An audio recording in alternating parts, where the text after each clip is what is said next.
देश भर के करोड़ों सरकारी कर्मचारी और पेंशन भोगी 8वें वेतन आयोग का बेसब्री से इंतजार कर रहे हैं, लेकिन अभी तक इसकी अधिसूचना यानी नोटिफिकेशन जारी नहीं हुआ। अब सरकार ने आधिकारिक तौर पर देरी की वजह बताई है। वित्त मंत्रालय के अनुसार 8वें वेतन आयोग का नोटिफिकेशन इसलिए पेंडिंग है क्योंकि आयोग के टर्म्स ऑफ रेफरेंस को लेकर अलग अलग हितधारकों से सुझाव अभी भी मिल रहे हैं।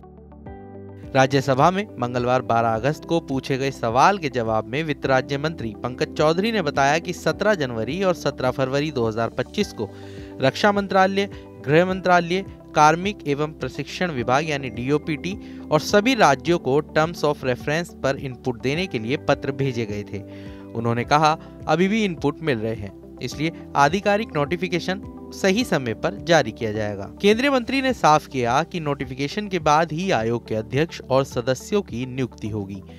आयोग के गठन की समय सीमा को लेकर पूछे गए सवाल पर मंत्री ने कहा कि नोटिफिकेशन उचित समय पर जारी किया जाएगा और नियुक्तियां भी उसी के बाद होंगी। सरकार ने जनवरी 2025 में 8वें वेतन आयोग के गठन की मंजूरी दी थी। ये आयोग केंद्रीय सरकारी कर्मचारियों और पेंशन भोगियों के सैलरी और पेंशन स्ट्रक्चर की समीक्षा करेगा। इसके साथ ही अलग अलग भत्तों और सुविधाओं का आकलन भी किया जाएगा। सरकारी कर्मचारियों का वेतन संशोधन 1 जनवरी 2026 से लागू होने की संभावना है। हालांकि इसके औपचारिक ऐलान में अभी 1.5 से 2 साल का समय लग सकता है। ऐसे में सरकारी कर्मचारियों और पेंशन भोगियों को बढ़ा हुआ लाभ एरियर के साथ मिलेगा। 7वें वेतन आयोग में फिटमेंट फैक्टर 2.57 था।